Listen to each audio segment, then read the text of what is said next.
morning, everybody. Today is Tuesday, April 4th, correct? Sure. 2018. It's April 3rd. April, is it really? We can go with the 4th. Oh, you It's know, one day closer. You know what confused me is the daily debate thing. I did it last night, and I had to put the date for the next day, and that made me think that now we're another day ahead. Because I put the 3rd last night when it being the 2nd, so that I could send it in the morning. I did that for some billing. Whatever. This is I did the show same thing. before the pre-show. Whatever.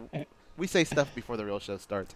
That's Dan Tom Yeah, over we do. there. We say a lot of stuff Yeah, before the we real say show that. starts. Danny Okers is in New York. Yeah, he is. Hi. And George is on his way out. Both Dans will be in New York by the end of the week. That's right. In fact, on Friday, you may or may not find us at a meatball establishment. Oh, yeah. What were you guys talking about? The meatball shop. Yeah, it's a meatball shop. They serve buckets of meatballs. They tried to rip it off here at the Palazzo with a place called the Meatball Spot with like a similar font. Like they did the McDonald's thing, like Coming to America. Yeah, yeah.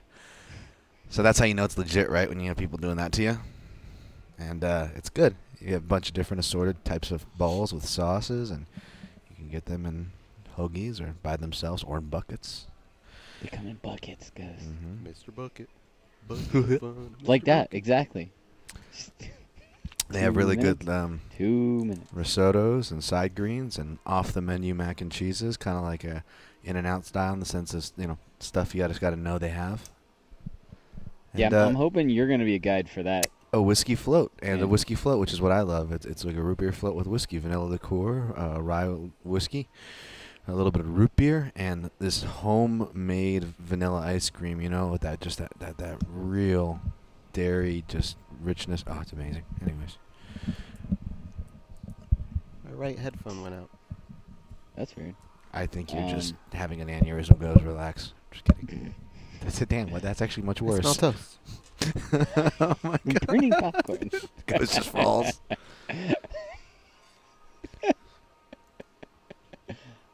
He's got to have. What would your last little phrase be as you fell to the ground for comedic effect? Like, you know how, like, in all the movies, like, somebody faints? Like, in the comedy movies, somebody faints or falls over or something, and they say something for comedic effect. What would yours be?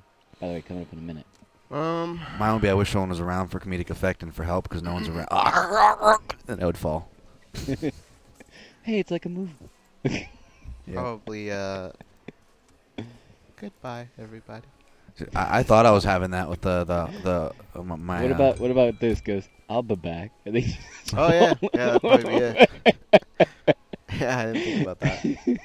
That would be pretty good. I would laugh. I thought I was having a heart attack because I was getting pains in my left shoulder and pains in my heart, but it's actually I read from a gallbladder symptom and was directed that way. Shout out to Junkie Nation's Johnny Rico, and his pops. Actually, his pops had a similar problem, so pointed me in the right direction on that, and yeah, so which was nice. I mean, you know, it sucks, but at least I don't have a heart attack.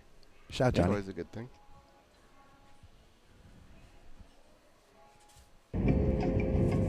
This is your captain speaking. We are making our descent into Las Vegas McCarran Airport. On behalf of our crew, we'd like to thank you for flying MMAjunkie Airlines. Now please fasten your seatbelts and put your tray tables in your upright position because the descent is gonna be a little bit bumpy. Alright, Junkie Nation, it's time to roll, baby, on MMAjunkie Radio with Gorgeous George and Gold. This is what we doing while we do it, baby. All night long, we rollin'! Yeah! The MMAjunkie Radio revolution is upon us. Can you dig it? There's no escape. No escape. Through the vast frontier of cyberspace and through a sea of stars in outer space. One small step for man, one giant leap for mankind. We've solidified our combat communication stranglehold. We are controlling transmission. With the use of MMAjunkie Radio and SiriusXM satellite radio technology. MMAjunkie Radio. Commence transmission.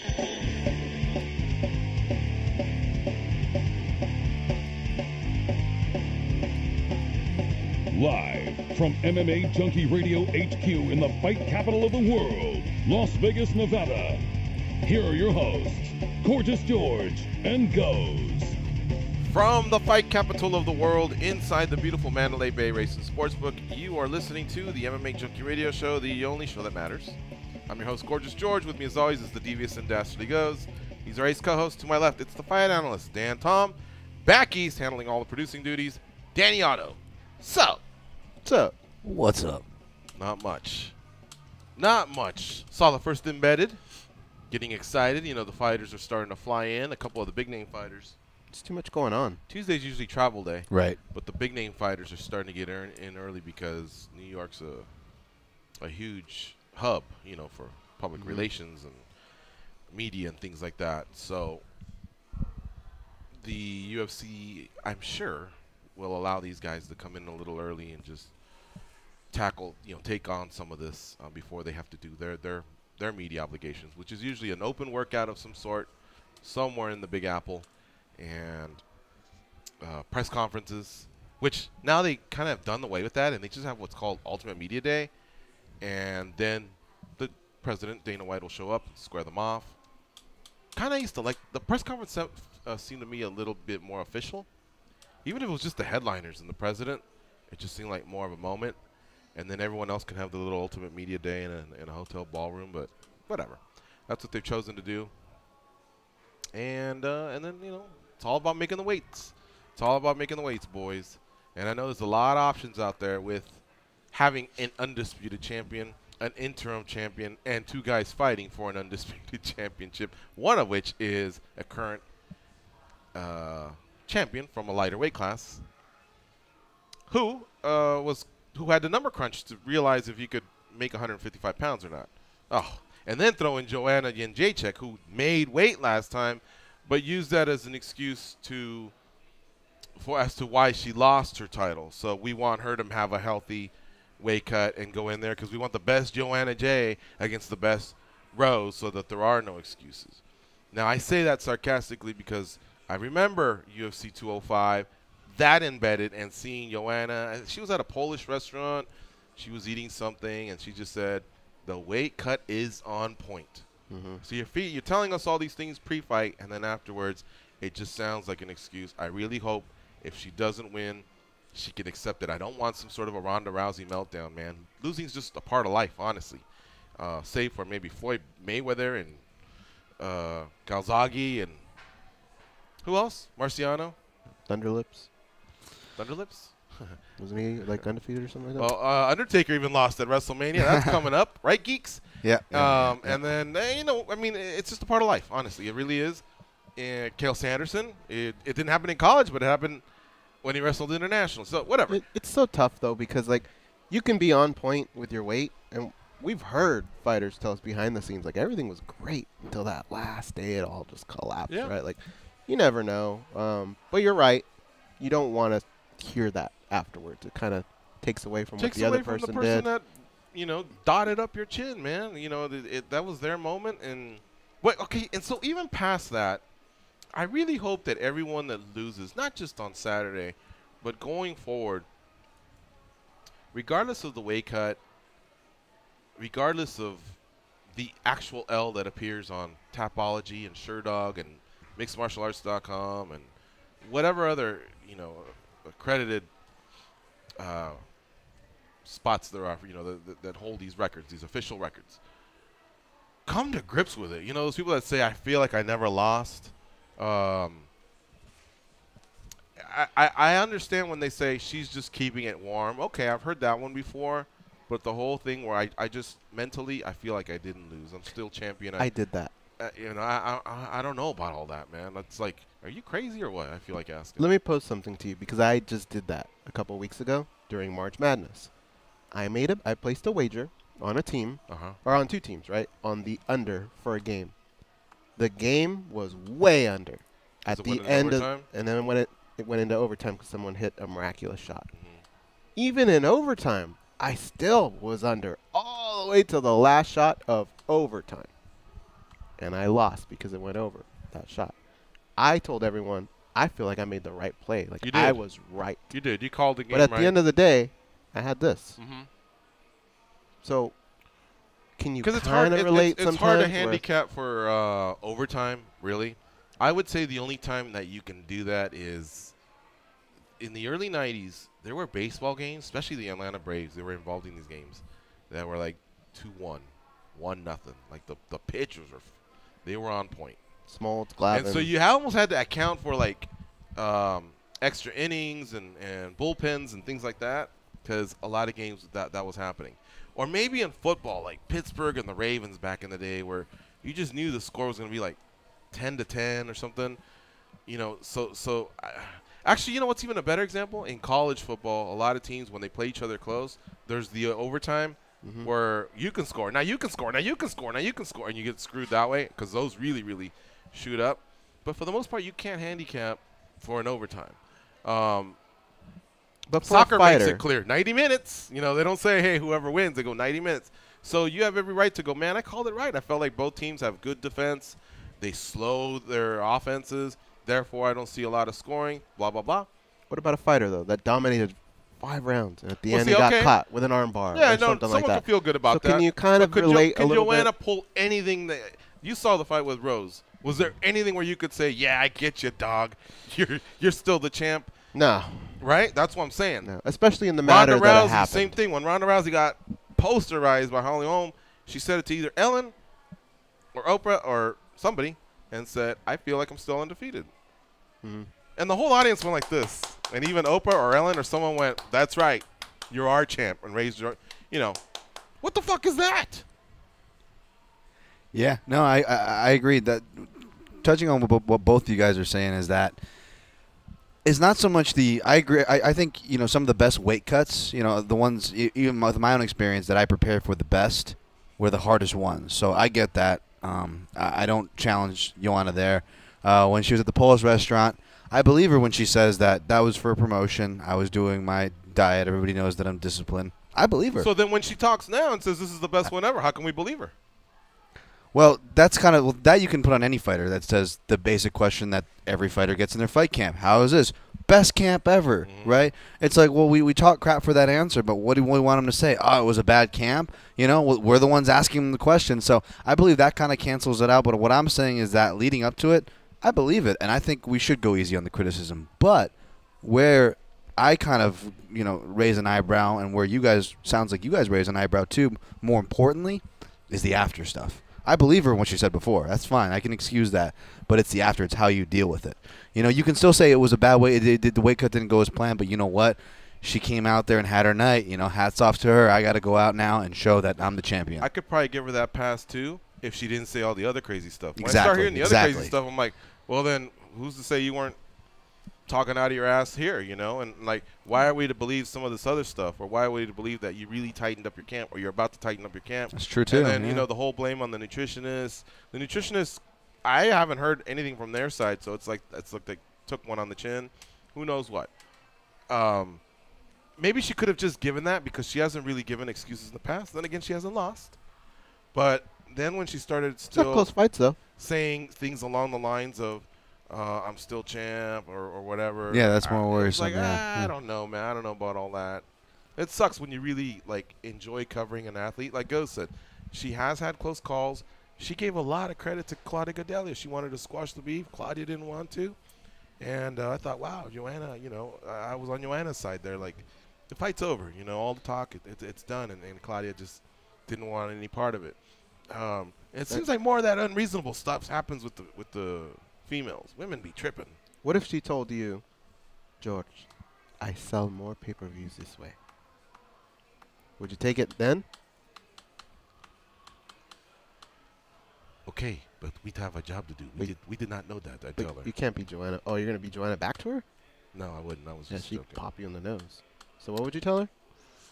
I'd say, okay, I get that. But without that intel, we have to cover it like we see it, And if enough people had told me that, or if it was that well known, then I probably wouldn't go there. Like, I get it when Chael says some of the things he does, or even as far as some of the ways Colby's taken it. But that right there just seems more raw. Like, Ronda had taken, I don't know how long it had been, 3 months, 6 months, a whole year before she actually started doing interviews. And then when she went in there and said what she said, I was like, man. And, you know, we had to dig up a recent Ronda, not a recent, but a Ronda interview. And I sat through the whole thing, and I thought, what a cool chick. Like, she was in our studio. I listened to it. I checked it out. And so different from what she became. You know what I mean? Right. Superstardom can change people. Yeah. And I don't know. Maybe if all three of us became millionaires, powerful millionaires, we would be jerks too. Or oh, definitely. Or whatever, you know. But elitist, neurotic, all of it, some of it. For a future daily debate, I was toying with this, and it might tie into a little bit what you're talking about, but it was kind of along the lines of which fight or fighter have we made the most excuses for. So think of a fight where somebody lost, but we kind of went, yeah, but what do you think the biggest fight in that regard is? After thinking about it for a while, I thought maybe Chad Mendez and Conor. Yeah, Conor got the win, but a lot of times some people go, yeah, but he was kind of fishing, doing his thing, and he showed up with 2 weeks to get ready, less. Conor would be up there, but can you think of another fight? Conor's only lost once in the UFC. No, one particular fight where people just kind of made excuses for the guy that lost. I'd have to think about that. I know that's a tough one. I mean, I know even as a BJ Penn fan, I know a lot of BJ Penn fans were always making excuses for a lot of his losses, you know, especially because a lot of them were trilogy fights with a, you know, controversy or whether it was the George St. Pierre decision or Matt Hughes, but he popped his rib, but this, and you can argue these things. But at the end of the day, you got to give credit to St. Pierre. At the end of the day, you got to give credit to Hughes. And going back to what George said, back to the thing I think we all agree upon. I think we're getting, you know, and not that George is wrong on any of these points, but we could be easy to kind of fall in these things. I think the one thing we all agree upon, though, right, guys, is that how she dealt with it could have been a lot better. You know what I'm saying? But what I will disagree with George upon, what I will disagree with George upon, and kind of come strong for the ladies, I don't think it's a lady thing, man. I think, in fact, that thing, the thing we mentioned before, in fact, all these things, these are fighter things. Whether it's, how was your camp? This is the best camp ever. How do you feel about losing to this guy? Did they ever go great? Did they ever say great? Did they ever give an honest assessment of their fight? How many guys, men, let's just focus on the men. How many? Yeah, he did. So did Cruz, and that's why those guys stand out. That's why those guys are champions. That's why those guys, even when they lost their belts, whether it was in the cage or out of it, are still held in a high regard. But as far as making excuses, you know what I mean? Like, it'd almost be like if I were to go, hey, what happened on yesterday's show? And then you go, well, you were here, you know? And then I go, I wasn't here. I mean, it's almost like a bold-faced lie. Like, what the fuck? Okay, you lost, a bad weight cut, this and that, but you still lost. You're not undefeated, and you're not still champion. Maybe she's keeping the belt warm. That's clever. That's something you can promote, build upon, but wink. No male fighters have done that. No male fighters have been disillusional about a loss. I mean, I think John Jones only on that technicality with Hamill. Well, yeah, perhaps, but I don't know that someone's actually taken. I don't know. Give me some examples. I don't know. Maybe there are some, but I can't think of anything. And Joanna said, I don't want to be like Ronda and didn't want to be compared to Ronda. Right. Other than she admired her, but when it came to dealing with the loss, she didn't want it. So yeah, I'm bringing this up. Because it is a 3-month or whenever that was, 6-month-old problem I had. Right. But I'm bringing it up because I just watched Embedded, and I'm watching her go through the motions again. And I really love the buildup.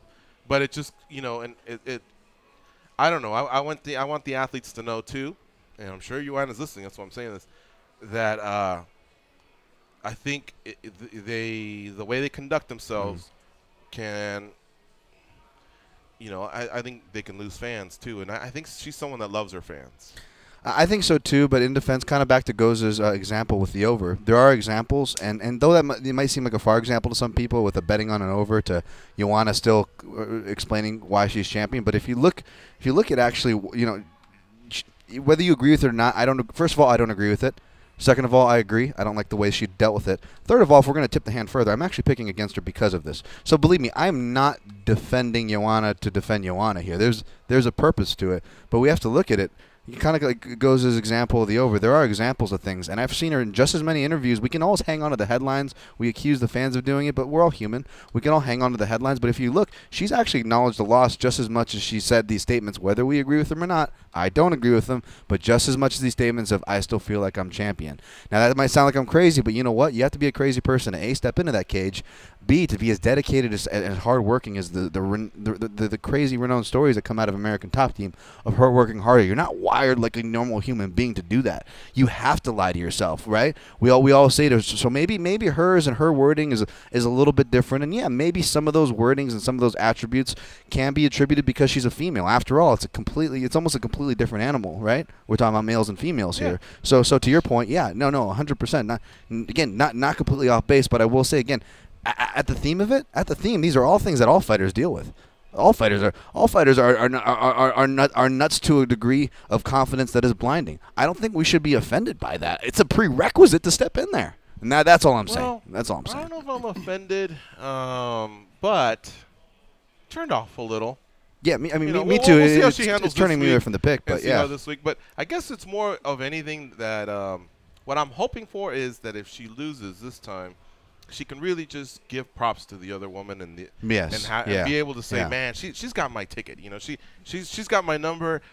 You know, and obviously she'll have to hope that someone else can beat her. Yeah. So that she can maybe have a path to the title, because getting a third shot is going to be really, really difficult. She's going to have to if she gets beat twice, right, George? Yeah, pretty much, man. What do you think about what I answered, though, when you asked that question? Has anyone had more excuses for a fighter? Anderson. It seemed like when he lost to Weidman the first time, he was clowning. The second time, he broke his leg. Bisping, he really won the fight in London. The judges, hometown cooking. It seemed like he got a lot of passes from fans. Yeah. Yeah, it's pretty good. Probably the one. The Diaz brothers. He didn't come to fight. I remember when Condit beat him. Oh, you're right. I came back here and we did a post show, and I said, man, I thought Diaz won 3-2.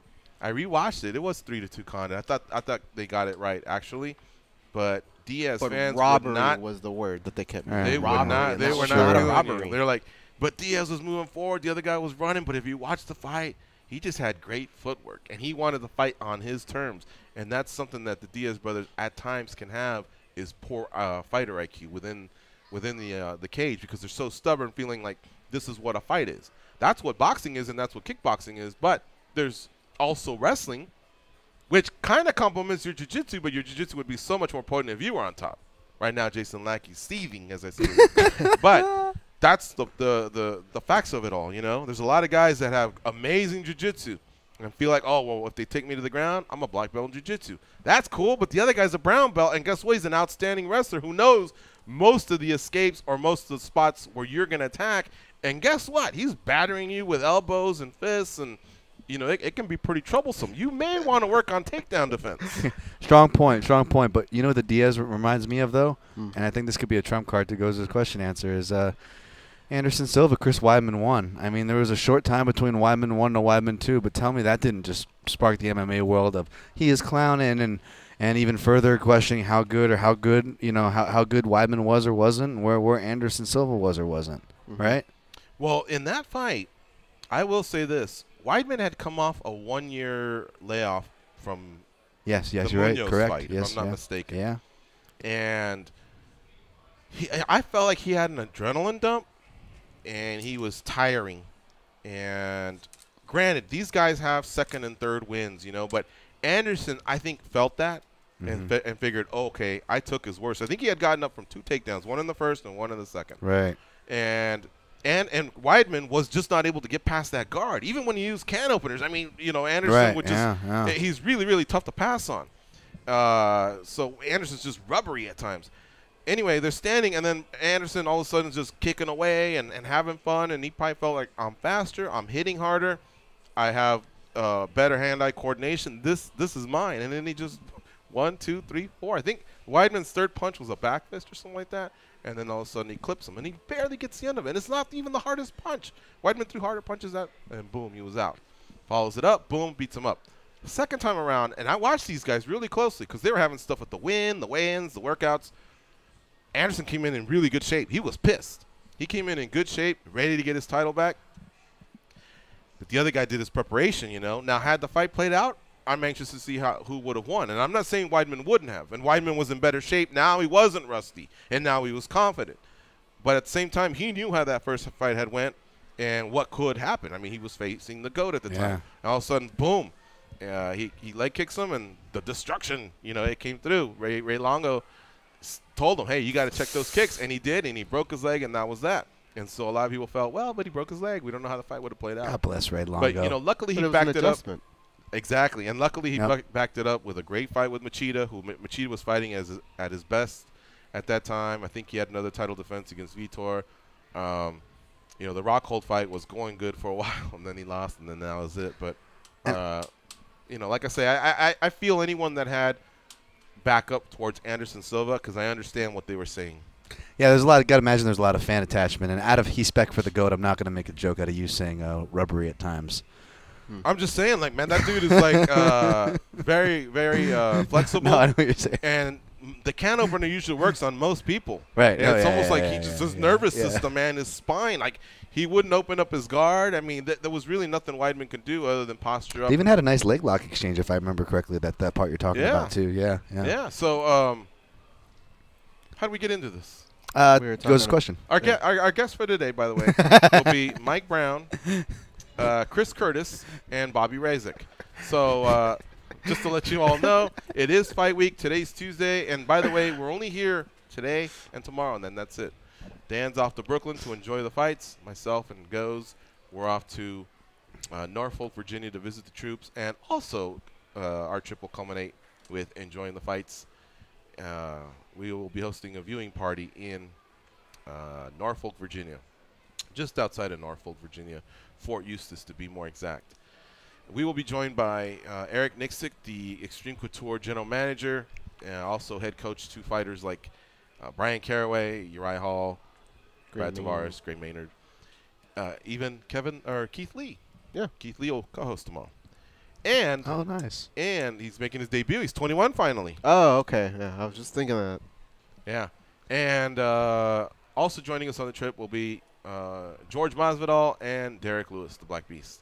So we should have a fun crew out there.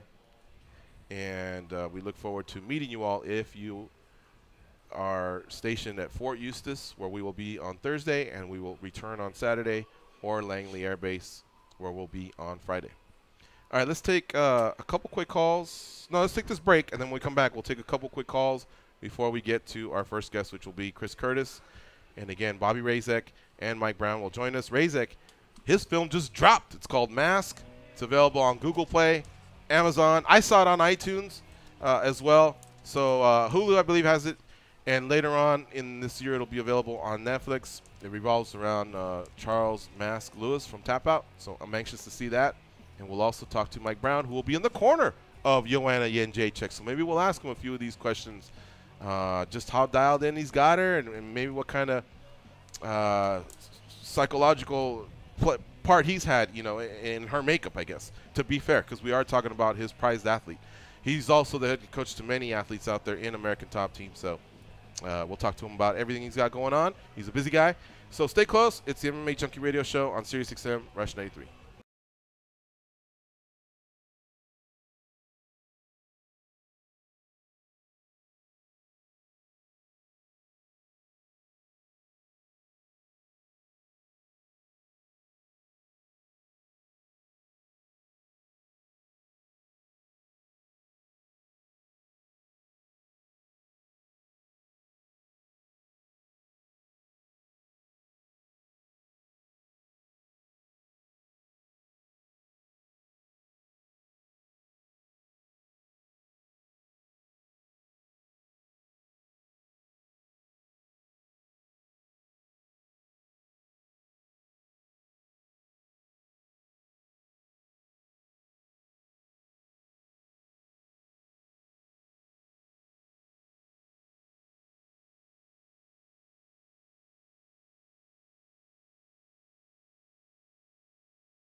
boss to reschedule that meeting. Call your wife and tell her lunch is off.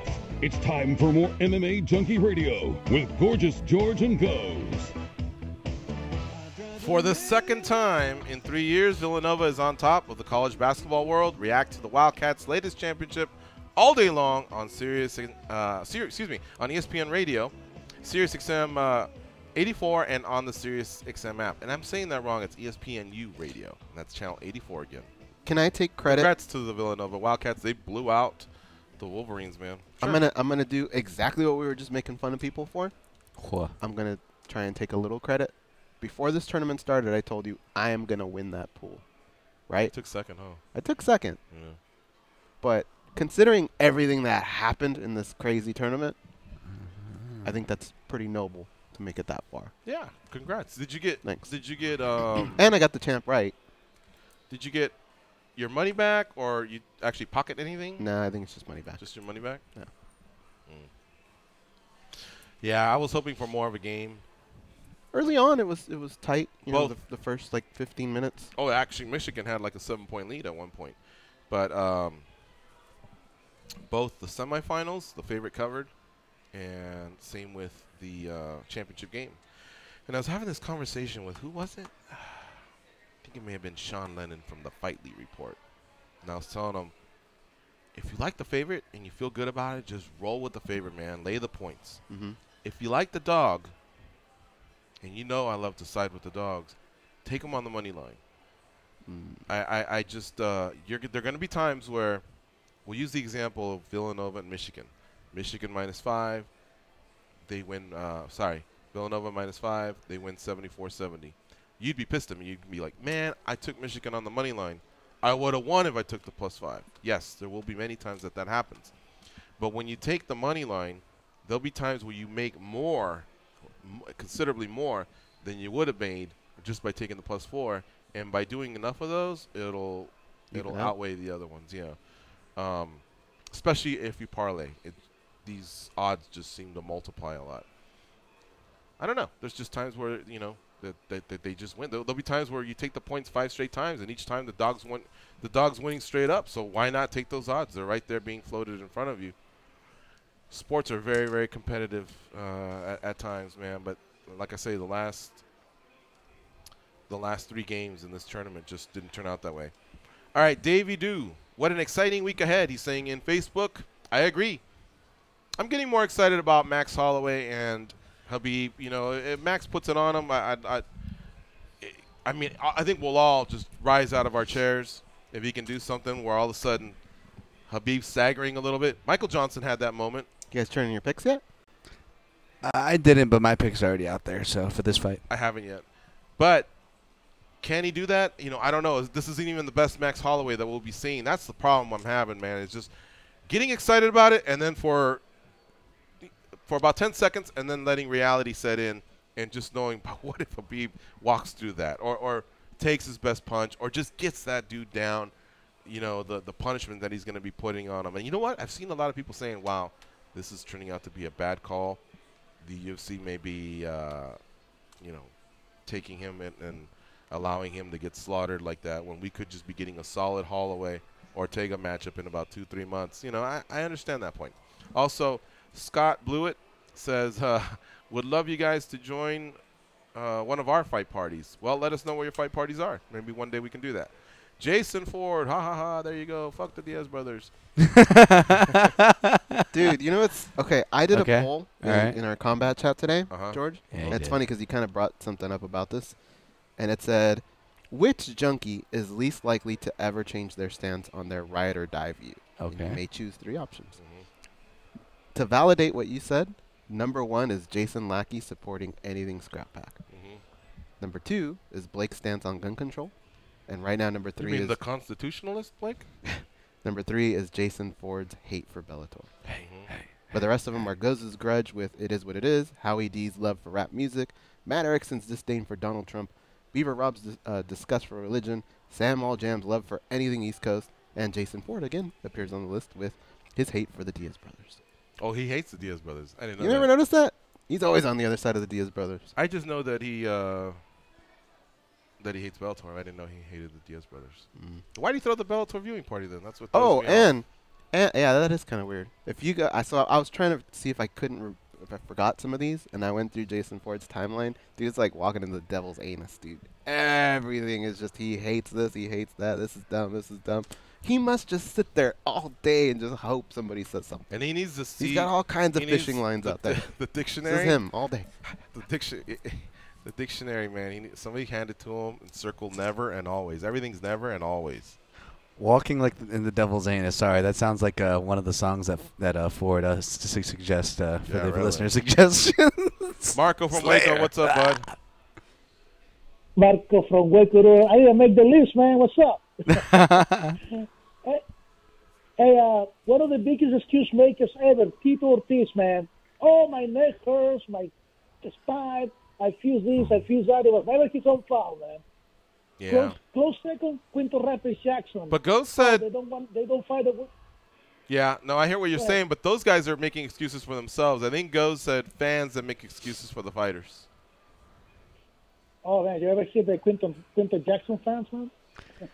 Yeah, Not really. they're brutal. Do they? But Oh, yeah. He didn't come to fight? Mm-hmm. Oh, okay. yeah, they didn't get to fight. They don't fight the way Quinto wanted to fight. Hey, real quick, man. When it comes to Joanna, I don't like also her assessment of it was a wake up. This is what I believe is happening. You know, he was touched up by Kovalkiewicz, Andrade touched him up, even Gadelia touched him up a little bit too. And she got how many Muay Thai fights, man? How many sparring sessions? I think it's mileage, man. I think her chin is just going. And she just ran into a Rose Namajunas that is an accurate, surprisingly powerful puncher.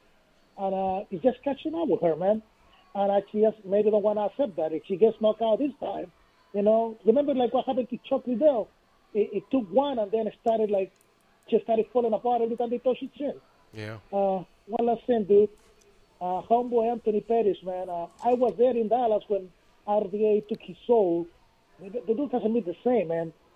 What is next with freaking Pettis? I mean, he's still a good elite fighter, but I don't think he's ever going to be great again. Give me your assessment of the PS Pettis fight, guys. Peace out. Okay, see It's so tough because the Poirier fight, Poirier had a great fight, right? And I thought Pettis showed a lot of heart. I thought there were moments where he was going to give up. Won. Yeah. Yeah, and he came back and he turned the tables for a little bit. So it's really hard, man. If that same Pettis were to show up again, that's trouble, man. That's a tough cat. But he's going up against a monster, man, in Chiesa. But Pettis is, again, one of those guys very comfortable on his back, and I wish he would use his offensive jiu-jitsu rather than always just, if you take me down, I'm great off my back. I got light hips. I can throw up triangles and arm bar. Yeah, I mean, I get that, and it's worked before. But there's times when it hasn't, and they take so much damage, and I don't know. They look like they're lost out there.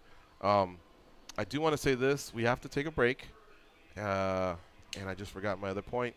So let's just say with Pettis, what else did he ask? Fans making excuses. I don't know. I forgot. You forgot to include me in the debate. I guess we will tackle it when we come back. It's MMA Junkie Radio on Sirius 67 Rush 93. Stay close.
They are the stretch marks on the underbelly of the MMA community. But hey, stretch marks are the new tats. They are Gorgeous George and Goes. As the attention of college sports world turns to spring football and baseball, follow your school on one of the SiriusXM's college conference channels. SEC Radio is on channel 374. ACC Radio is on channel 371. Pac-12 Radio is on channel 373. Check them out on your radio or on the SiriusXM app.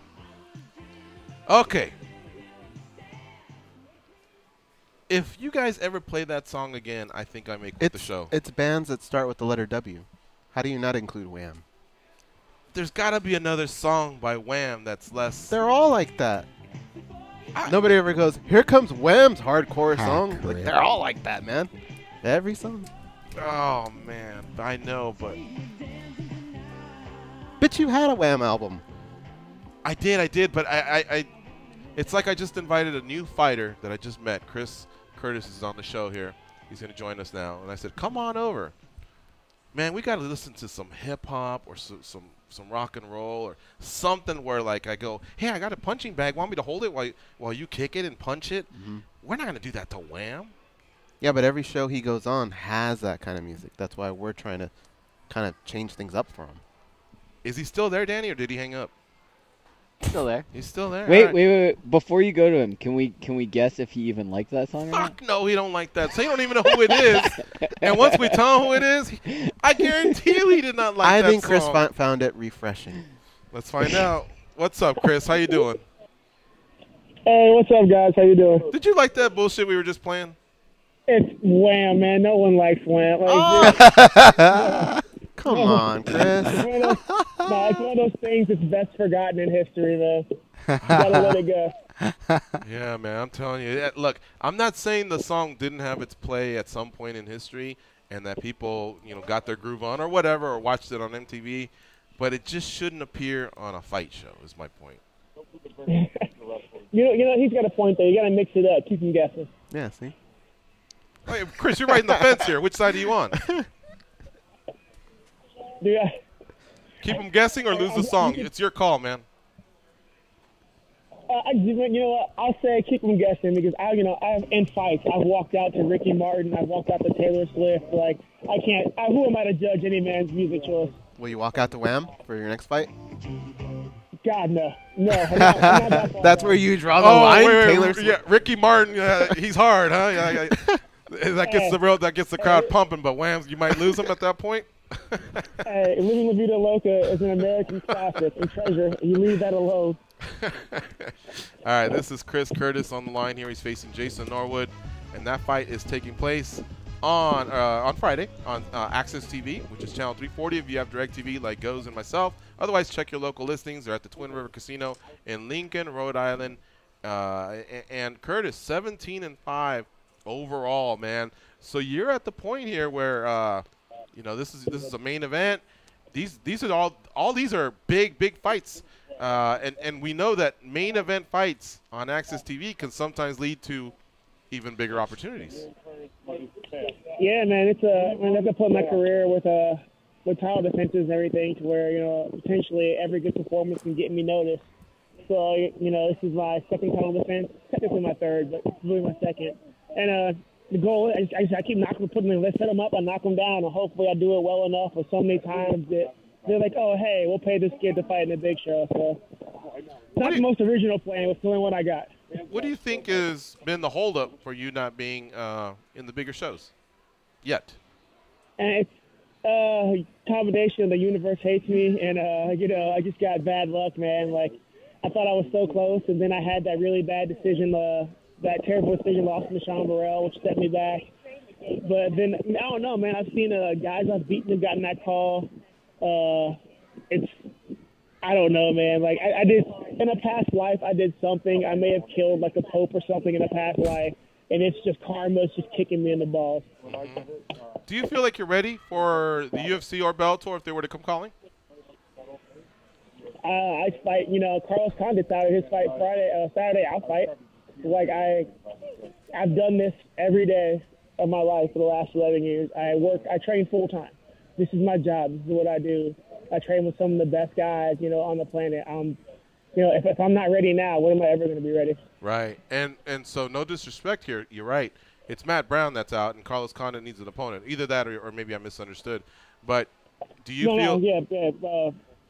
you feel like you could give Condit you feel like you could give Condit a loss? You have those skills? Dude, I'm going to go in there. You can be like, hey, do you want to fight Godzilla? I'm like, if they're paying me, I'm going to go out there and give them hell. And, like, Carlos Condit's a legend. He's one of my favorite fighters. But I'll put myself against anybody at this point. Like, I'm in shape. I'm ready. I'm hungry. I'm angry. Like, I don't care. Like, give me my chance. Let me show you what I can do. Give me my chance.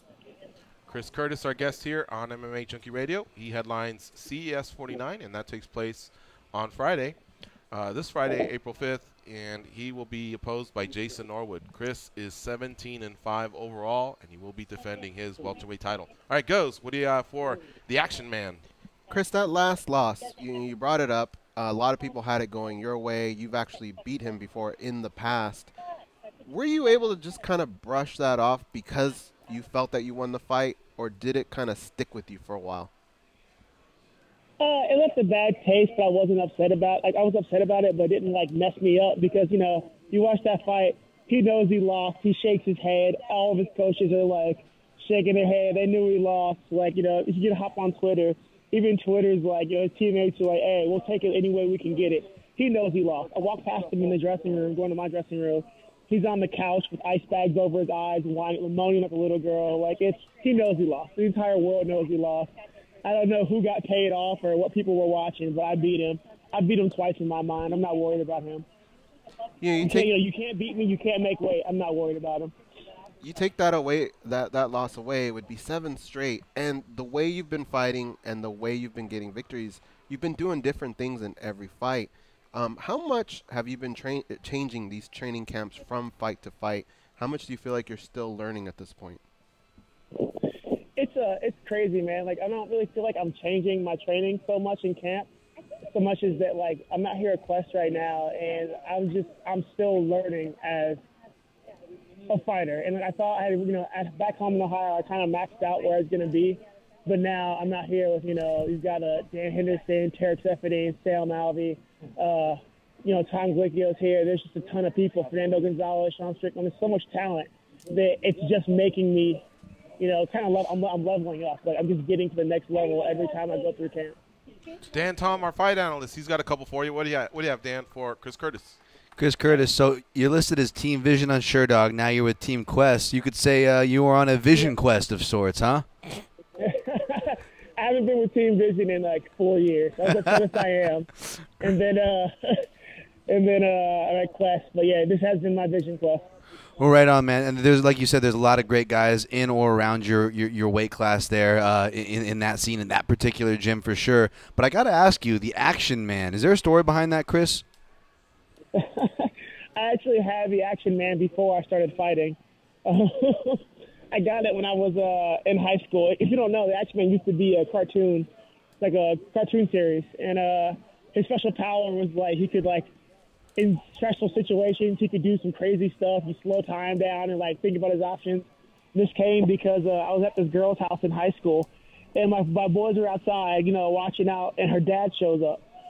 So I can't go downstairs, so Dad's coming through the door. So the only option I had was to jump out of a second-story window. Hold on a second. And mind you, hang on a second. Where were your boys planted? Like down the street with binoculars? Do you guys have Nextel chirp radios, or how you connect? They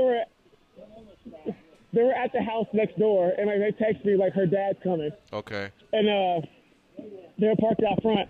So I'm like, oh crap! So he's like, I hear the door close, and I don't know what to do. I was a big kid. I'm a bigger kid, mind you.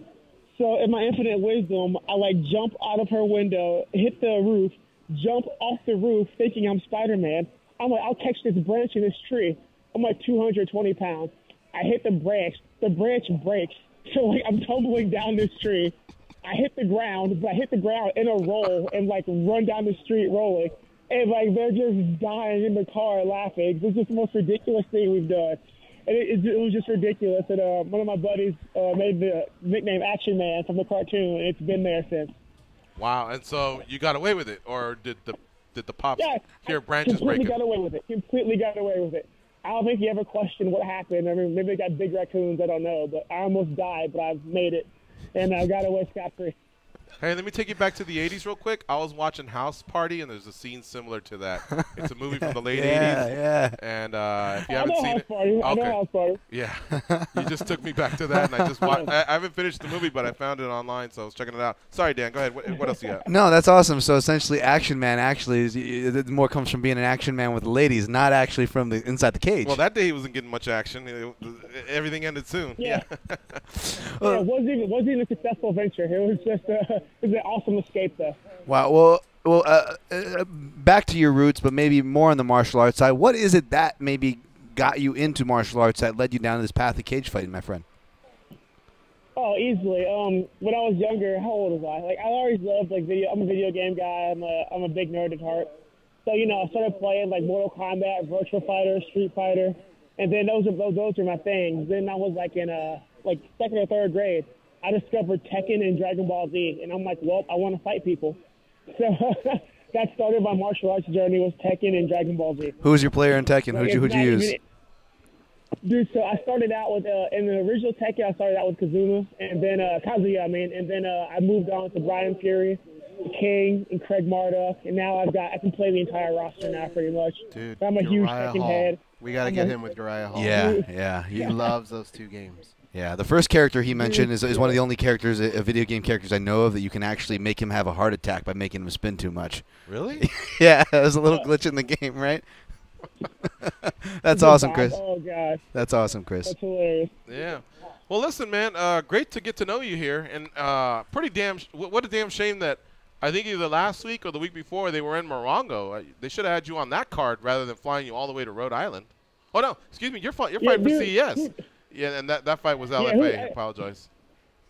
Yeah, that was LFA. Yeah, and I'm trying to get the LFA belt too, but they're kind of like not letting me do it. But I want the LFA belt too. So okay. I'm gonna keep winning. I'm gonna keep calling them out. Hopefully, I have the LFA and CES belt. At that point, you can't really ignore me anymore. I hear you, man. Chris Curtis, our guest here on MMA Junkie Radio. You can follow him on Twitter at ActionMan513. He will be fighting on Friday at CES. Their event that takes place on Friday is CES. What are we at? 49? What did I say earlier? That one. And yeah, 49. His opponent will be Jason Norwood. And again, Access TV has fights every Friday. You got to check it out, folks. If you haven't already, you got to jump on the train. It's channel 340 if you have DirecTV, but otherwise, check your local listings, and you will really, really like all of the talent that comes out of there. I point back to Curtis Millender, who got a win on Access TV, then goes out and fights Thiago Alves, and wins that fight. Very exciting. If he takes care of Jason Norwood, maybe the UFC fills him in. Maybe he fights a guy like Carlos Condit. I don't know. Anything's possible in this sport. Anything can happen, man. I wish you the best, Chris Curtis. Thanks, man. Thanks, guys, for having me, man. And for you guys that listen, support your local MMA, support your local MMA outlets and everything else, man. It's a hard, thankless job, but it keeps the sport going. For sure. Thank you. Thank you, sir. Take care. Later, guys. Thanks. Later. All right, big shout out to Ed Cap for making that one happen. I'm anxious to see this fight. I like that guy. See what's next for him. Yeah, me very too. Cool guy. The Action Man. I came across. I've never heard of that cartoon. Have you guys? It's kind of ringing some bells. I had my own theory what I thought it was, but I was wrong. But that was awesome. That was awesome. So, guys, we are going to be talking to Bobby Razik when we come back in the next hour. But the Mask documentary, when you watch it, what do you hope it has? Like, more about the journey of the business or the man himself? More of what he did for other fighters. The things that he did that enabled them to concentrate more on their careers at the time rather than work 2 jobs and stuff like that. Yeah, I love documentaries. I love history, and I love MMA. So as long as they're doing that, they're giving the history, and I'm sure they're going to tie, the director will tie some kind of narrative, like you guys said, whether it's personal about how he helped the business or just the characters about himself and how that tied in with it, right? So. He had some How about you? He had some incredible vision, and he was a dreamer. Like, he set his goals high, you know what I mean? And everybody laughed at him, and that was his motivation and fuel. But one thing I caught from another interview that I saw that Bobby Razik did was when he was filming Mask, he was filming him because he felt like he thought Mask, Charles, was going to die. And I want to ask him about that. What gave him that feeling, you know, that he should get so much footage on film to have that kind of premonition, you know? That piqued my curiosity. I couldn't believe it. And 6 months later, from when he was having these feelings, Charles Lewis died in a tragic accident. For all you new fans, you've heard of the brand Tap Out, and for many years it was all over the UFC. One of its original founders passed in a tragic accident back in March of 2009, I believe. And huge loss to the MMA community. All right. It's the MMA Junkie Radio Show on Sirius XM Rush 93. Stay close. We'll be right back with Bobby Razik.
Yeah, but There's a more famous Tigger than the one from No, Winnie he's not more famous, but there is one. It's the one I was thinking of.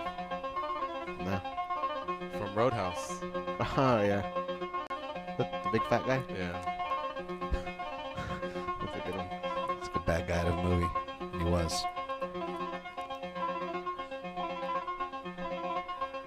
Patrick Swayze's owning everyone in that movie, but he's got trouble against Brad. Always Wesley. the old guys. I tell you, dude. It's my least favorite movie trope. Super powerful old dude. Dalton's using people 3 at a time. Brad Wesley gets a broomstick and it's over. Tom Cruise, John Voight on top of the train. Conversation during this song ever.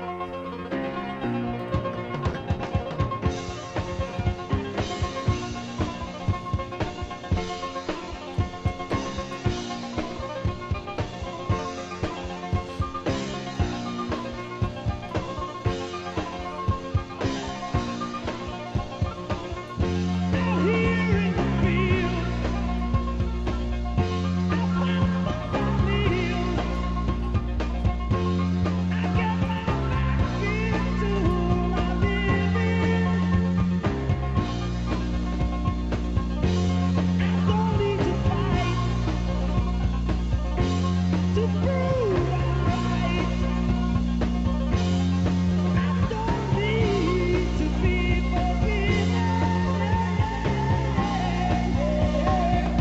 All right, here we go. It's the second hour of the MMA Junkie Radio Show. We just hung up the phone with Chris Curtis. He's probably the type of guy that would have been sponsored by Tap Out and Mask, you know, because he's based in the Inland Empire. And I'm talking about the early days when you'd see them all at the King of the Cage, a lot of the shows in California, the actual stories of them selling gear out of the trunk of their car. But again, thank you to Chris Curtis for his time. And now our next guest is Bobby Razik, director, and also a martial artist, who has dropped the film today. April 3rd is the release date for Mask. And it's available on online platforms such as Hulu, Amazon, Google Play. The film will be available on Netflix later on in the fall. I also saw it on iTunes. I know a lot of you Apple geeks like myself like to get your content there. So check it out. And like I said, it dropped today, and we're anxious to talk to the director of this film, Bobby Razik. He joins us now on MMA Junkie Radio. Hello, Bobby. How you doing? I'm good, brother. How you doing? Good. You're on MMA Junkie Radio. We really appreciate your time. I'm George, goes to my right, Dan, Tom to my left. And we were just talking about the film. We're anxious to see it. It dropped today, and I was asking the guys, what do you want to learn more about Mask? About him personally or the Tap Out ride, you know? And we all kind of had different answers here. But what really struck me, Bobby, was your premonition. You know, I read a couple of different interviews where you talked about you had this feeling that Charles could die, you know, sooner rather than later. What gave you that feeling? First of all, big fan of you guys, so thanks for having me. Listen to your show religiously, so thank you for having me. Oh, thank you, sir. I appreciate it. Second of all, you know, I have that instinct. I don't know if you ever saw my Conor McGregor video like 5 years ago. Have you seen that video? Well, there's a couple of them. Which one? The one where he's driving through West Hollywood. Every single billboard has a massive, like, sponsor. Reason why I'm bringing that up, I think I have a good instinct. I have a good vibe. I have an instinct of what's going to happen. It's kind of like a second gift, and I think it must be inherited from my grandmother. So I've always had that gift, and I've always had that trait. And I think, you know, it came to full force with Mars. Around 6 months before he passed, I just knew. I just had a feeling something was going on. It was like I have this concept that when you're about to die, your spirit kind of informs people around you, and you may not know what's going on, but it's like a separation between your outer body and your inner body. And I think that what was going on with Mars. And at that point, that's when I accelerated even more and got a lot of those assets and filmed the commercial in the Montecito where he literally jumps off the building. I also filmed more interviews, more B-roll. I put in more in our marketing because I was the one that found his Tap Out Films. And I added more marketing to him, like commercials, stuff like that. And it was just a feeling, had it deep inside. And then when he passed away, I was actually supposed to shoot him in a Skechers commercial. And I remember that day very vividly. I was waiting for him to show up at his Skechers shoot. I'm waiting, and we're going to do a clothes prep. And then I was like, what the hell, man? Charlie, what are you doing, man? What are you doing? And then I got a phone call from the fighter, Brian Warren. And he goes, you know, are you sitting down? I go, yeah, man, but I was going to wait for Charles. I'm doing this, I'm about to do this Skechers commercial with Charles. He goes, can you just sit down? And I go, why? He goes, please. All right, so I listened to Brian Warren.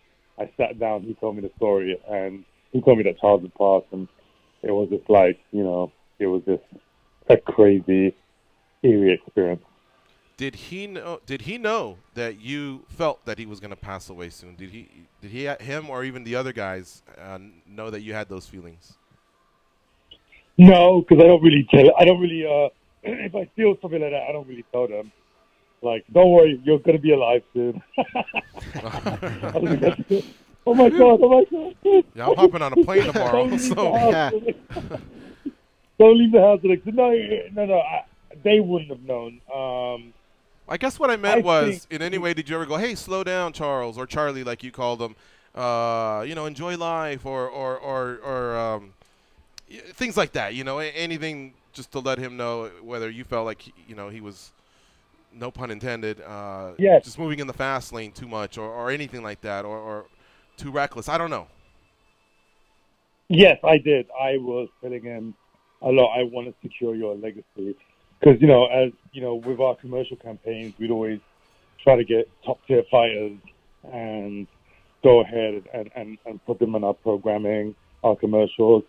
And the big conversation I was having with him was legacy, legacy, legacy. I want to secure your legacy. I want to keep. I kept pushing him to do that, and he would ask, "Why am I doing that?" And I was like, "I want to secure your legacy." So something made me feel that way because he did not want to do the commercial where he jumped off the building. He was absolutely terrified because literally the guy from Matrix hooks him up with this wire and he flies off this building. And he was terrified. He was like, "Why are you doing this to me?" And I was like, "I got to push you right now. I've got to secure your legacy." So for me, it was about telling him about, I got to secure your legacy. It wasn't like slow down because Charles could not slow down. He had that Bruce Lee energy. I think there's a certain amount of life force in your body, and some people can monitor that life force, and they can let pieces out slowly and let it span over 60, 70, 80, even 100 years. But Charles' life force was burning like at an incredible rate. So I for sure knew. Bobby Razik, our guest here on MMA Junkie Radio. His new film has dropped today, April 3rd. And it's called Mask, and it revolves around Charles Lewis from Tap Out, one of the original founders of that company. It can be seen on Hulu. I've seen it on iTunes. It's also on Amazon and Google Play. So it's available everywhere, folks, and it will be coming to Netflix soon. All right, Goes, what do you have for Bobby? Bobby, what's that one thing that you can point to that Charles maybe doesn't get enough credit for that he did behind the scenes for people? That's a good question, and I think it's a complicated question. I think combat sports is a microcosm of like what is in the here and now right then. I think in life in general, whatever you've done in the past, people may read about it, people may understand it, but they can't really feel it sometimes. So it's a complicated question. You're saying what can be done to show that people can show that he was a behind the scenes? Is that your specific question? Well, where it's coming from is I remember back in those days, a lot of fighters just talking about how things were easier for them because of the support that Charles would provide. That I want to say, had they not had that, they may have gone in a different direction in their careers, and a lot of those fighters wouldn't be fighting today. A lot of the great fights that we could have missed out on. I think a lot of people don't think about that when they think about Charles, and he did a lot for some of those fighters. Yeah, and that includes me too. I feel like, there were times, and you see it in the movie too, he talked about my directing. I mean, he kept me strong in my direction, kept working my pocket. So yeah, that includes me too. Like, I think Charles was an incubator for other people in the industry too, not just the fighters, directors, graphic artists, t-shirt designers, people working. Yeah, so people, the problem is in the world is like once you pass, once you die, memories start to fade, loved ones start to fade. There's an old saying I heard the other day which might pertain to a question. They say in life you die twice. The first time you die is when your physical body dies, and the second one is when people forget you. So, I think there's still enough of the stream where people talk about it, and hopefully this film can bring, the topic and conversation. But I think it's just a trait of mankind. I think when people pass, people slowly, fade away from existence. Like the first year Charles died, there was more, like first year anniversary. Then there was a second year anniversary. I remember that for the first 4 years, there was someone, I would go to his grave, I would go to where the car crash incident was every year. There'd be banners there, don't drink driving. His sister would be there. And then the third year was less people. And I went there, I think the fourth year, nobody was there. And I was like, man, I'm going to meet all these people. And then, like, it was just silent. There was no one there. And I think it's just the time, concept of time. It's been 10 years. And, unfortunately, in life, memories fade, Mm-hmm. Now, I know when you're going through footage and putting things together, you probably have a certain set of emotions that take you back to those moments. Can you talk about what those emotions are like versus when you put it all together and experience it with other people and you get their emotions of how they take these scenes that you held closely and dearly to your heart? Can you talk a little bit about those emotions? Yes. Basically, you know, Mask is an unusual film in a sense of, as a creator and a director, when you do a movie, you have to watch this movie maybe 500 to 1,000 times. You're constantly in the edit process, the edit bay. You're constantly editing the film. So you're living, sleeping, eating this film. You're watching it. And typically when you do a film, you know, there comes a point where you kind of disconnect a little bit because you've watched it like a million times. It kind of disconnects.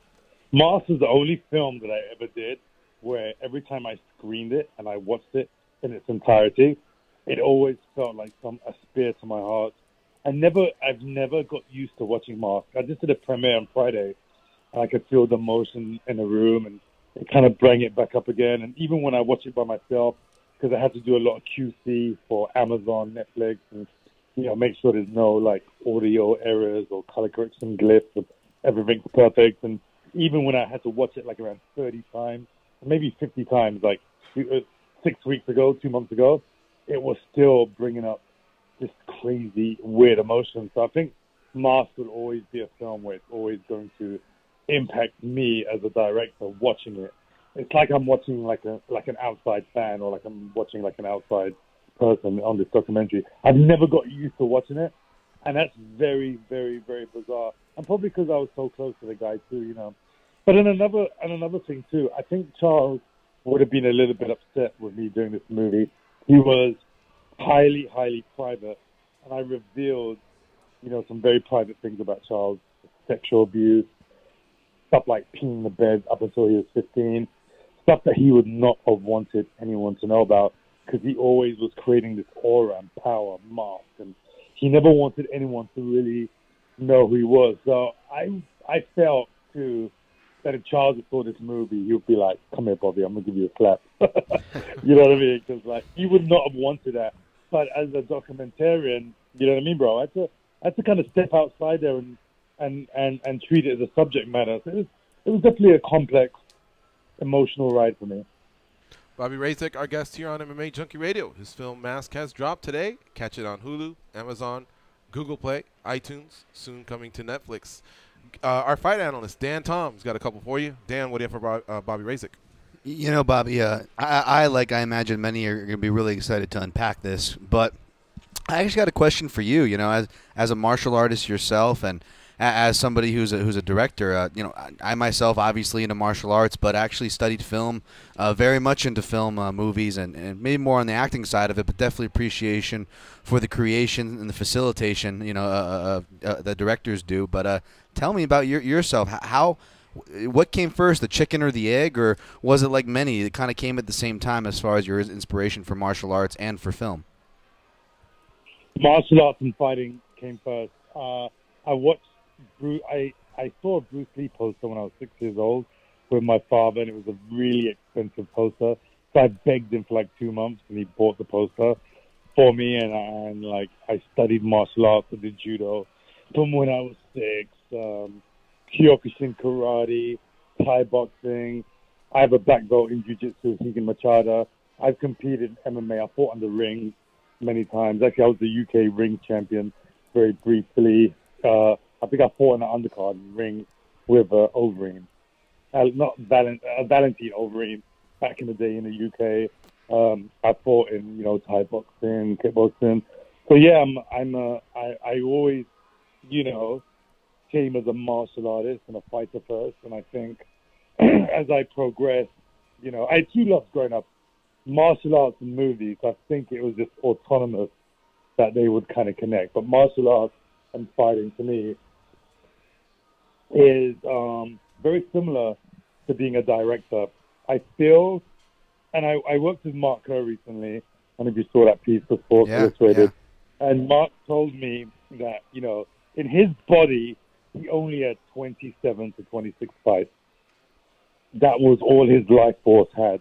And so he said if he can go back in time, he would have regulated those fights a bit more, paced it, timed it out, been very specific in who he fought. And I think the same thing as a director. I think you only have. I feel like every time you direct, a piece of your soul, kind of goes out. And I think that's why you see some of the older directors, George Lucas from Star Wars, for example, who I know is a good friend of mine. I worked with him. So he gave up the reins for Star Wars because he wasn't able to put it together. And I think sometimes you see older directors, they try to bring back that glory days of their directing heyday, and they can't put it together because there's only a certain amount of life force you have in your body, whether you're a writer, director, and fighter. So I view fighting, directing, almost the same. To me, that they're almost the same. That's awesome to hear. Now, speaking of putting emotion, obviously, kind of like what Ghost said, you put a lot of emotion into this piece. You don't want to look too far ahead, I imagine, but kind of looking ahead, are you looking to kind of still stay within the realm? Again, you're a martial artist first and trying to incorporate that into your film, or I kind of see on your Instagram, it looks like you do commercial work and you just stay busy as a director in general. Do you kind of just keep your options open at this point? Yeah, I mean, I did over 300 commercials. I'm actually kind of out of the MMA space a little bit, actually. I haven't really did an MMA commercial in a few years. A lot of my recent commercials have been fashion, cars. I do, bumpers. I was at Spike TV for a couple of years. I did the Bellator pay-per-view. So I have a crazy wide body of work of commercials. So yeah, the commercials keep, the living accommodation, square. And for me, I don't need to do martial art movies or documentaries. I like to explore many different aspects. I'm working on a piece right now with Mia St. John, who's a 5-time world boxing champion. She fought Holly Holm back in the day, and her son was potentially murdered in an LA County health system institution. So basically, I'm doing a piece on that. It has nothing to do with fighting, but the only thread is that she's a fighter. So yeah, I'm open to everything. I have a pretty stacked and varied portfolio, and I've got some really amazing projects that are about to drop in like 2 years. Do you still watch the events, Bobby? Like, will you be watching UFC 223 this weekend? Oh yeah, 100%. I'm a massive fan. I watch all the major fights religiously, and let's see if Khabib shows up. I mean, he still has a massive weight cut. I'm not, I had a feeling that fight wasn't going to happen, and who knows if Khabib's even going to show up? He has a massive weight cut. Who knows what can happen on the way to the forum? I'm hoping that Holloway versus Khabib could still happen. I'm really excited about that fight, actually. And let's see if he makes it. Well, we're in Vegas. How strong of a feeling do you have Holloway may win? Because I may go up to the window here and place a bet. What's your feeling telling you about that? I'm picking Holloway to win. Several reasons. I mean, I've worked with a lot of these guys, and I feel here's the one caveat that can hurt Holloway. It's cutting 30 pounds in the next 5 days. That's the only thing that can hurt him. If he had a full weight cut, I would definitely go 100% Holloway. But I think Holloway is a bad matchup for Khabib. I think his camp might not be able to, structurally change their game plan. Tony's a very different fighter than Max. I think Max is more dynamic on his scrambles. I think Max is a little bit more dynamic in his stalling guard game. I think he's amazing reach, punch combination, very fluid.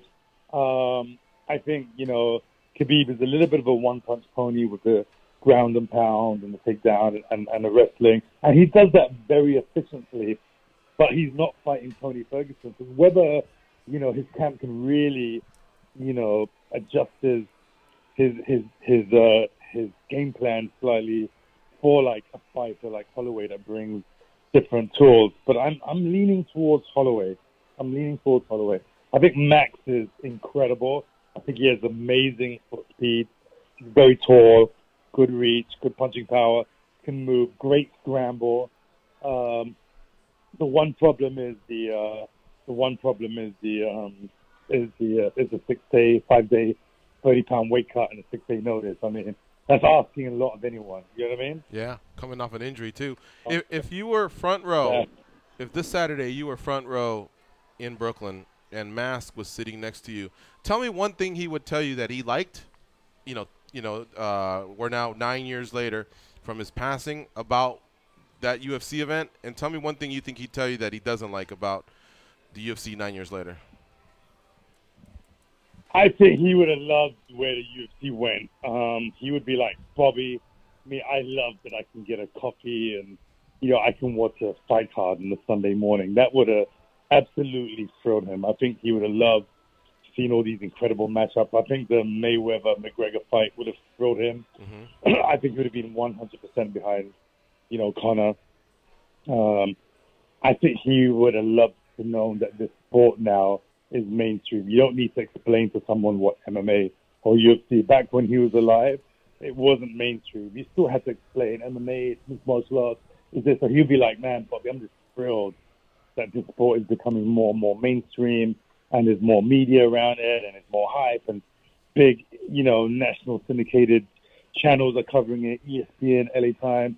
He would be absolutely thrilled, and he would have loved to, have a coffee in the morning and watch like a UFC in his bed like 10 in the morning. What he wouldn't have liked, I think he would have been devastated beyond, belief that Tap Out is no longer part of the UFC. He would have been devastated to think that the company, no longer represents MMA. I think he would have been devastated that Reebok is the only, I think he would have felt betrayed too, that Reebok was the only brand on the cage. So I think, he would have been absolutely devastated, betrayed, and he would have been deeply, deeply distraught. He lived and died Tap Out, and he did die to Tap Out in many ways. And he would have been distraught, man. To see Reebok as the only official, sponsor for the cage would have killed him. And also, he would have not liked the WWE deal. He hated wrestling. He hated WWE. If anyone knows him, he never liked WWE, and he never really liked boxing. Few things he liked in boxing, but he definitely did not like WWE. He viewed it as fake, and he never connected with that, that aspect of the sport. And he would have been distraught, man. He would have felt very betrayed. Wow.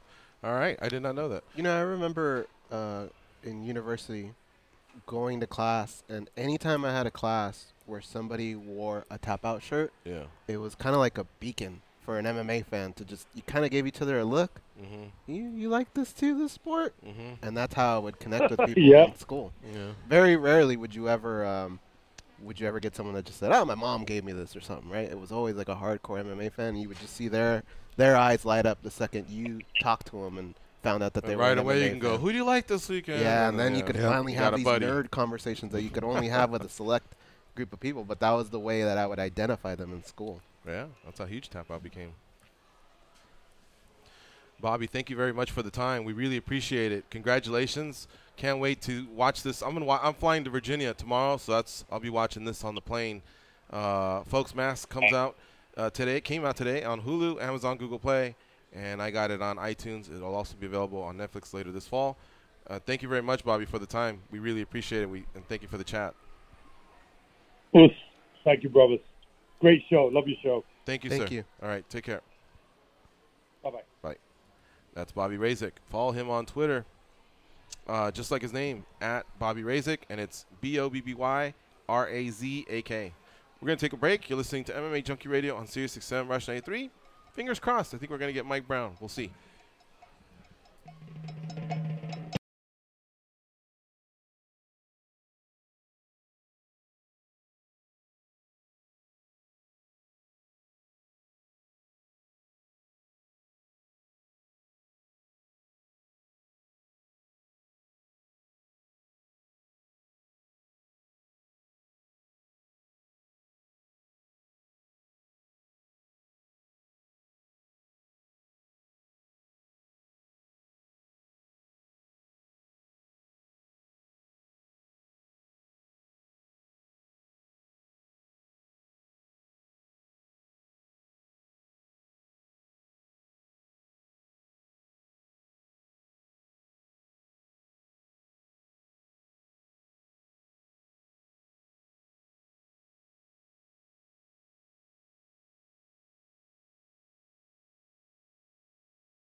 Let's see. Up, up, down, down, left, right, BA, start. You told me that code would get rid of them. Yeah, well, they're still here. Okay, but now they know I tried to kill them. Hold on, Mom. Here are George and Goes. For the second time in 3 years, Villanova is on top of the college basketball world. React to the Wildcats' latest championship all day long on ESPNU Radio, SiriusXM 84, and on the SiriusXM app. Congrats to the Villanova Wildcats. They defeated the Michigan Wolverines, and that puts an end to March Madness. Not to be confused with March Madness, which is also taking place around the same time. A lot of the wrestlers like to make you feel like that's the real event. That's interesting. Yeah. I've been out here in the sports book, and I've never heard anyone say, hey, why isn't wrestling on? Exactly. Except for that weird guy in the singlet over there. It doesn't mean that it's boring or I would never want to attend one, but when it's going head up against the other beast, trust me, there's not too many people that are wishing they were there instead of here. All right. It is time for today's daily debate. Y'all ready? I'm ready. I'm ready. All right. The poll question for today, brought to you by the MMA Junkie radio team. Would a win over Khabib Nurmagomedov at UFC 223 make Max Holloway the greatest Hawaiian fighter of all time? I thought about this a little bit more last night. I'm going to stick with no. Okay? When you compare the careers, the amount of time that because we're all talking about BJ Penn, right? Yes. Just being the solid number 2. What he did over a period of time, what he did for the sport, the Ultimate Fighter he was on, some of the guys that you could say were under his tutelage. You look at their big rivals, right? Jose Aldo versus maybe Matt Hughes. I just feel like BJ is just a smidge over him, but all it takes is one title defense. Boom, Max Holloway, because he's right there. I also changed my mind. I felt like Max was there and with a title defense might overtake BJ, but I think BJ still represented a lot more.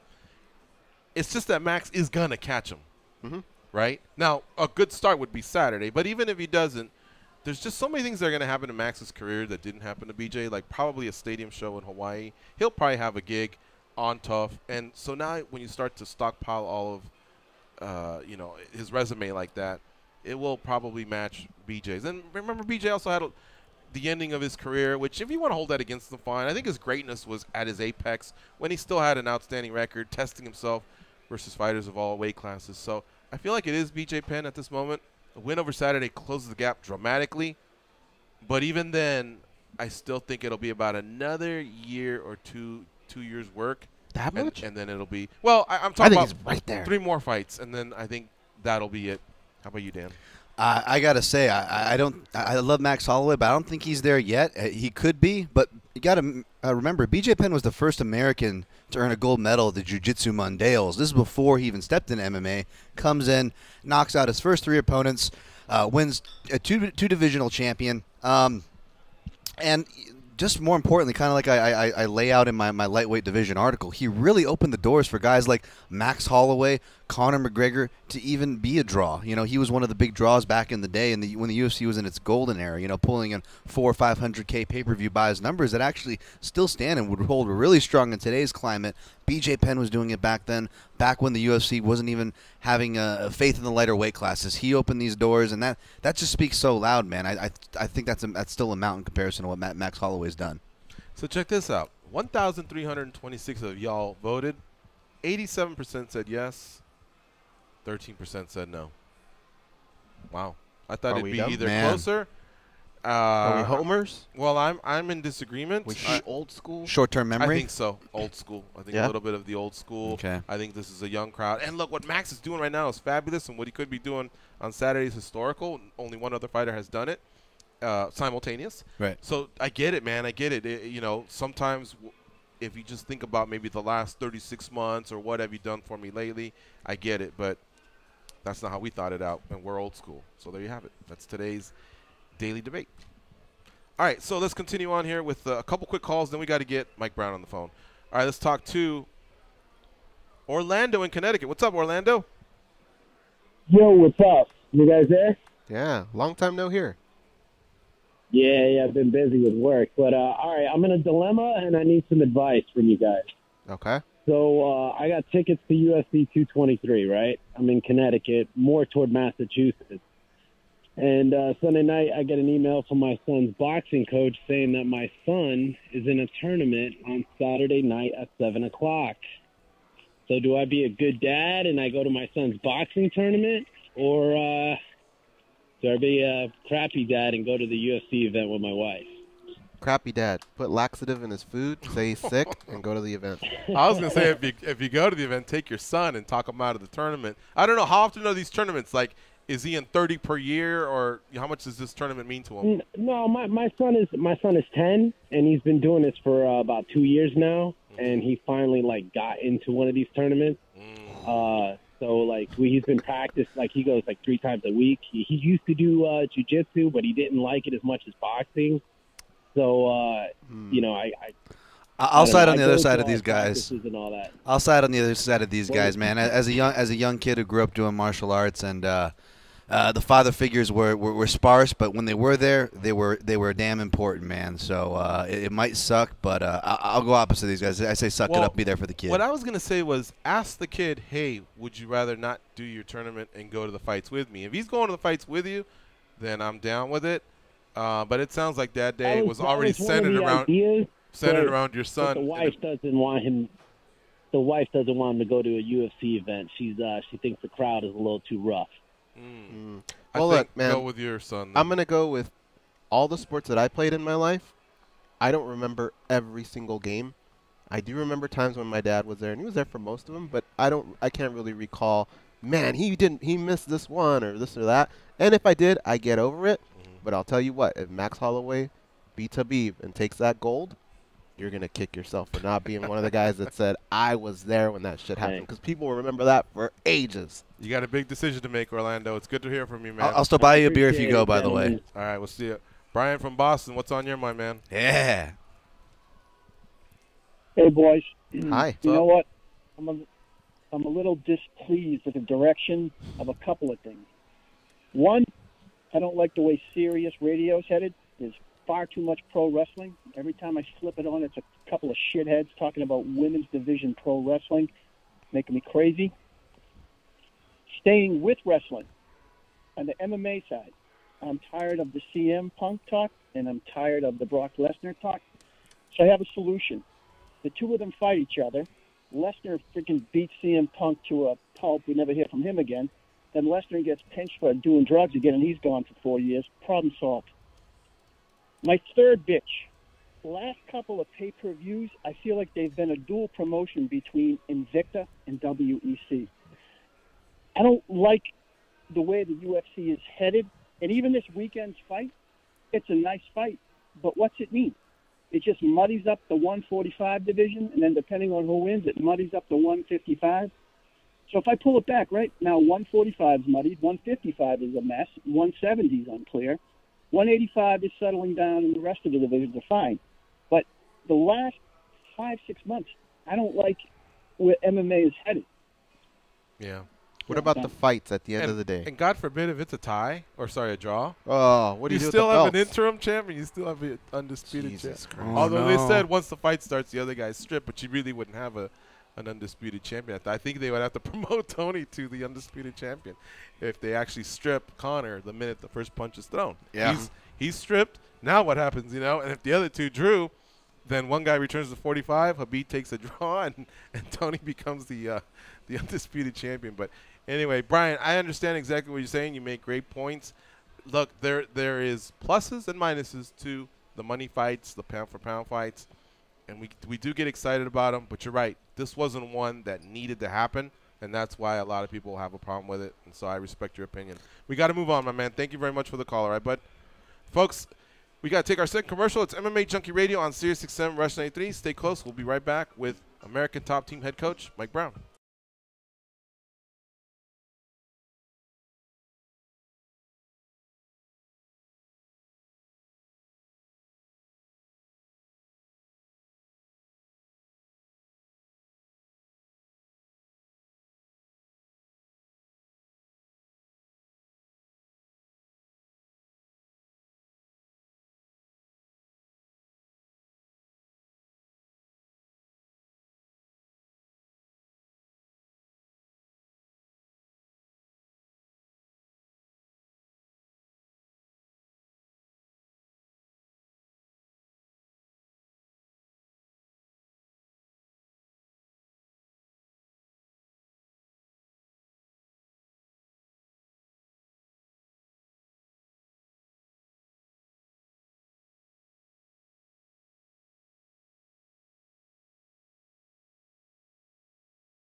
They pat down TSA agents because they don't know where those people have been, and because they can. They are Gorgeous George and Goes, and this is MMA Junkie Radio.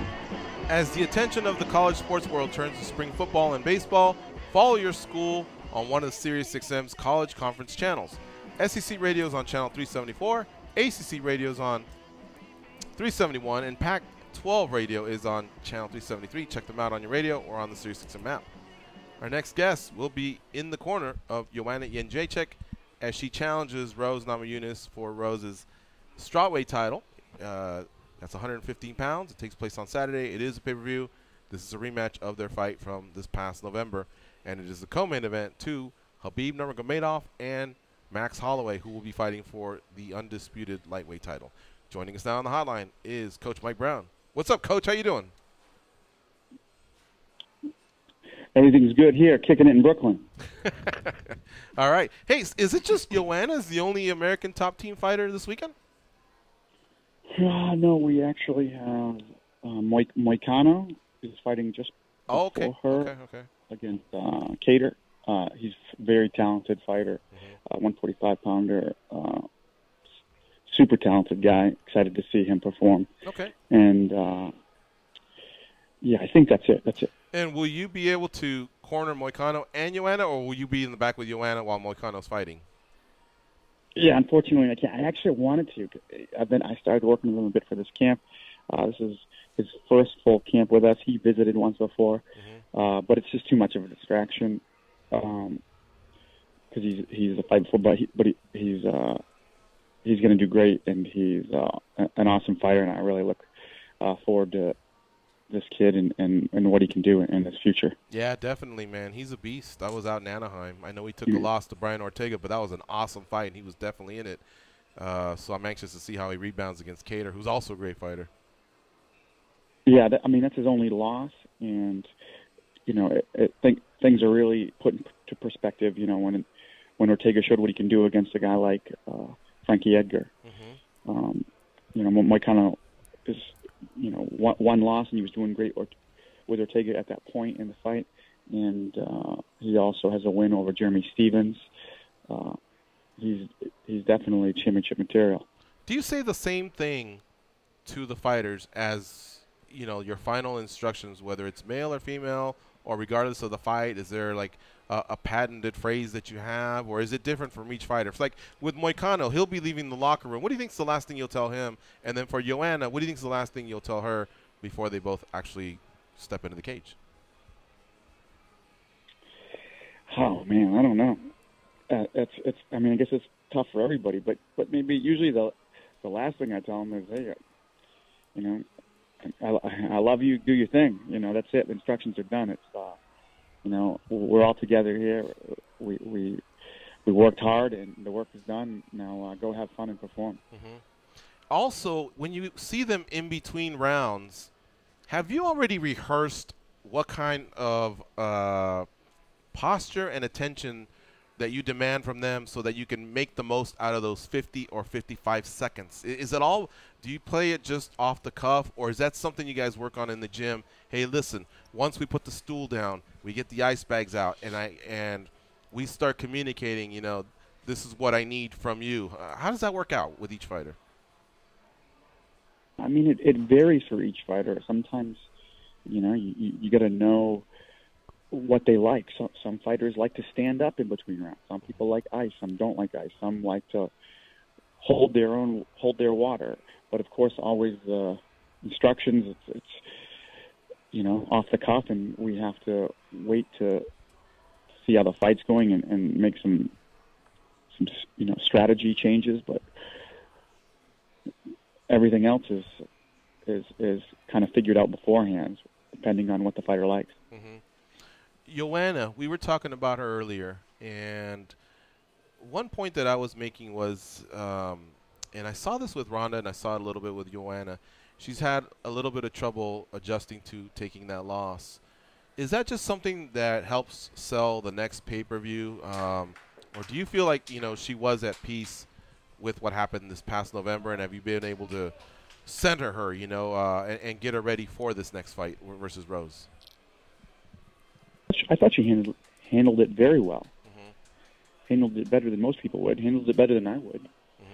She recognized, what happened, and I felt like she moved on quickly. She's a very strong mind, smart girl, and I think she's in a good place mentally. Tell me something about Joanna that stands out from other fighters that you've trained. Well, I think her two best attributes are her incredible conditioning and mental toughness. Those are the two things that stand out. Also, she has very good techniques, specifically kickboxing technique. She's very clean technique, very, very good defense, very tough to hit. But what really stands out is the mental toughness. You tell her whatever she's told, she will do. Whether it's run 30 miles or do 1,000 push-ups, whatever is said, whatever that needs to be done, she doesn't mind paying the price. And she's a soldier in that way. Your preparations for the first fight, are they very similar in this fight? Basically, you guys just never got going in the first fight. So, therefore, we can't say that the game plan was wrong other than, hey, they're wearing 4-ounce gloves. Rose was just on that night, caught Joanna. So, does a lot need to be tweaked, in your opinion? Or did Rose change a lot just by what she showed you on that night, and has this been a whole different preparation for Joanna? No, I think it is. It's hard to pull something out of a short fight, and you can't second guess everything that you've done. It's there's some reasons, why we feel that this happened, and of course we made some changes. We're always trying to get better, and we're not trying to just get better for this fight. We're trying to get better for the future, for future fights, and we just want to be the best fighter we can, and always trying to evolve our game in all aspects, whether it's takedowns, on the mat grappling, or in the stand-up position. So it's a constant evolution, and we've made some changes specifically, geared for this fight, but we will see that on Saturday night. Mike Brown, our guest here on MMA Junkie Radio, is one of the top coaches in the world, and he is one of the head coaches over at American Top Team. He's also a former WEC featherweight champion. He'll be cornering Joanna Jędrzejczyk as she fights Rose Namajunas for Rose's strawweight title in the Ultimate Fighting Championships UFC 223 offering that they have on Saturday. It is a pay-per-view, and their headline that night is Khabib Nurmagomedov versus Max Holloway for the undisputed lightweight title. All right, Goes, what do you have for Mike Brown? Mike, after the first fight, how long did you guys have to wait before you dove into what happened and the adjustments that you would make for a second fight? Is that a process that happens right away, or do fighters sometimes, I know all of them are different, but in this particular case, do some fighters maybe want a little bit of time to go before they can tackle that? Well, you always that night discuss what happened. You're trying to figure out what happened. The fighter wants to know what happened, figure out what could have went wrong, or sometimes it's what we did right, what we did wrong, and breaking it down from there. And then it's how long is it till we start working on correcting those mistakes is usually the big question. And with Joanna, it was she went back to Poland for I forget how long it was, might have been a month or so, and she was working there, and I think she came back to ATT 12 weeks before this fight, and that's when we really started focusing at our gym. But she was already working back in Poland on making adjustments. On the Namajunas side, when you break down what she did in the first fight and her game overall, do you expect a lot of adjustments to be made on her side? Do you believe her game provides that? I think she's always trying to get better. I mean, it's hard making adjustments after a 2-minute fight. It's hard to pull, a lot from that fight. And I think Joanna was hurt also probably she got knocked down early in the fight. Maybe it might have been a minute and 20 in with a shot, so she was on wobbly legs after that, minute 30 maybe, and it's tough to say what in that fight is useful for this next fight, what material that we can use. It's tough. I mean, there is some stuff, but I expect the best Rose we've ever seen. I expect she's going to be even better than she was that night, and especially now. I bet her confidence is sky high, and confidence is very important. I think she's a world champion, and I'm sure that's going to help her in a lot of ways. I'm sure she feels like a world champion and is going to come with a strong mind and a strong heart, and I think it's going to be an exciting fight. Just a couple more quick ones, Mike. Dan Tom, our fight analyst, what you got for Mike Brown? Hey, staying on the topic of Rose's part of it, I got to imagine that's where maybe, it comes in handy. Obviously, all your fight experience, Mike, comes in handy for coaching, but you were more on Rose's side of it when we look at the Uriah Faber meeting. It wasn't a short fight, the first one, but it was one that left a lot, especially Faber fans. All right, well, let's see if Mike Brown can do it again. And you found yourself in that position where you had to re-gear back up to kind of do the same thing, except more emphatically. Can you maybe speak on that experience and how look in retrospect how that comes now from being in a corner now? Yeah, well, I can see some comparisons, but I think with Rose, who knows where her mind state was then, but I'm guessing now she feels like she's the best in the world, or she knows she's the best in the world, so her confidence is going to be sky high. Joanna knows she's the best in the world, so now you got two athletes who really believe in what they're doing, and that's for the best fight. They're going to come out. They're going to be throwing. They'll be shooting off some heavy fireworks early, and it'll make for an even better fight because of that. And I believe in Joanna, and I think that we have the superior firepower, and we'll do well in that shootout. Can't wait to see it. Coach, thank you very much for giving us some time here during Fight Week. We really appreciate it. And good luck on Saturday with both Joanna Jędrzejczyk and Renato Moicano. You got two fabulous horses running on Saturday, Coach. Awesome. Yeah, take care, guys. All right, thank you. Bye-bye. All right, folks, that's one of the best in the business, Mike Brown. Follow him on Twitter, @MikeBrownMMA.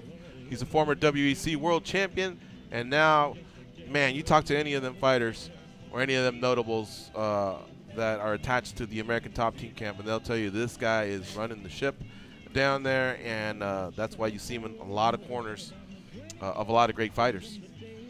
So that's it, folks, for today. We ran a little bit out of time. Wish we could get Showtime on, but sometimes these things happen in MMA Junkie Radio. We got to get out of here, and we'll be back tomorrow with another edition. John Anik will join us, the UFC play-by-play commentator. He'll be calling the fights with Joe Rogan and Jimmy Smith.